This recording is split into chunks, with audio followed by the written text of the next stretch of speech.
que nous estimons, ou du moins dans leur conscience ou subconscient, ils estiment que la situation de CNRA est telle qu'ils se doivent, de par leur métier, de communiquer largement là-dessus afin que l'opinion publique nationale et internationale soit saisie de la réalité, de la triste réalité que nous vivons, nous. Quand je dis nous, c'est les travailleurs du CNRA et la structure CNRA elle-même. Alors, de quoi il s'agit? Après plus de 3 semaines, nous sommes à notre 4e semaine de grève.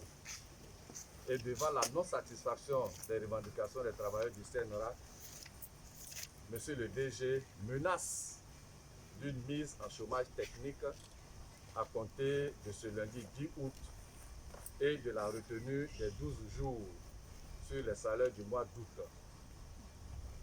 Alors, il convient de signaler que lors de la rencontre que M. le DG a eue avec le collectif des syndicats du CNRA le 6 août 2020, il avait été annoncé avec force le paiement effectif du salaire du mois de juillet à partir de ce même jour et que de ce fait, aucune raison ne justifierait la poursuite de la grève entamée depuis le 20 juillet 2020. Or, nous faisons le triste constat qu'à ce jour, aucun des travailleurs du CNRA n'a reçu le salaire du mois de juillet comme indiqué par M. le DG. Tenant compte de cette situation, les travailleurs décident de la poursuite de la grève jusqu'à satisfaction des revendications initiales, à savoir le paiement du salaire du mois de juillet 2020 et des 3 primes de recherche. L'organisation de sit-in au sein des différentes unités opérationnelles, comme c'est le cas ici. Par ailleurs, tenant compte de la menace de mise en chômage technique, telle que décidée par M. le DG à compter du lundi 10 août 2020, et pour atténuer les effets néfastes, les travailleurs réclament, en plus des revendications initiales, la satisfaction des préoccupations suivantes. Le reversement des prélèvements de la carte CMU pour permettre aux travailleurs de bénéficier des prestations qui ne sont pas effectives à ce jour. Le remboursement des retenues MUSA, c'est la mutuelle de santé des agents du CNRA. 3. Le remboursement des retenues fait sur la BNI gestion. 4. Le paiement des arriérés de CNPS et de SEGRAE. 5. La suppression de la catégorie OEJ. 6. L'application effective du SMIC, car depuis 2014, l'État de Côte d'Ivoire a pris la décision, mais jusqu'à présent, cela n'est pas encore effectif au CNRA. 7. La proclamation et le paiement des arriérés des promotions en catégorie et en échelon des évaluations de 2012 à 2019. Et enfin 8. Le paiement du reliquat de l'indemnité de départ à la retraite des retraités de l'année 2019. Alors, cela appelle à un certain nombre d'interrogations.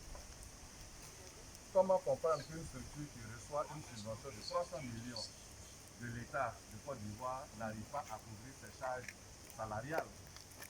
Pour la petite histoire, les ex-DG, ceux qui ont géré le CNRA avant l'actuel DG, n'ont jamais reçu une subvention d'un tel niveau. Ceci n'est la subvention d'équilibre et d'investissement dont le montant global tournait autour de 4,5 milliards. 4,5 millions par mois, donc à peu près 4,5 milliards.